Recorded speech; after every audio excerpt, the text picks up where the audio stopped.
IMF loans కోసం ఒక పక్కన ప్రపంచమంతా ఎగబడుతూ ఉంటుంది.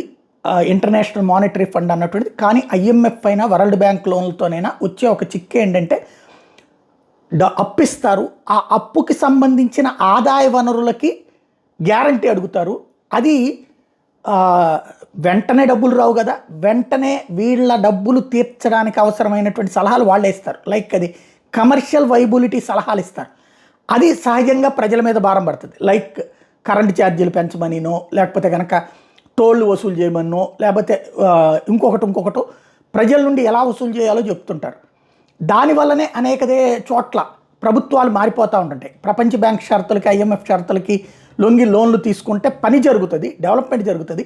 బట్ ఆ భారాలు తట్టుకోలేక ప్రజలు ఆగ్రహాలు వ్యక్తం చేస్తూ ఉంటారు. అది రాష్ట్రాల్లో జరుగుతుంటుంది, దేశాల్లో జరుగుతుంటుంది. ఇప్పుడు ఐఎంఎఫ్కి అందుకని ఐఎంఎఫ్ ఇస్తానన్నటువంటి లోన్ని ఒక దేశం తిరస్కరించడం అన్నటువంటి సంచలనం సృష్టించింది. ఆఫ్రికా దేశమైనటువంటి బుర్కినా ఫాసో ప్రెసిడెంట్ ట్రోర్ తాజాగా ఐఎంఎఫ్ లోన్స్ని వ్యతిరేకించారు, ప్రపంచ బ్యాంక్ లోన్స్ని వ్యతిరేకించారు. యూరప్ అమెరికాలకు సంబంధించినటువంటి లోన్స్ తీసుకోబోమని ప్రకటించారు.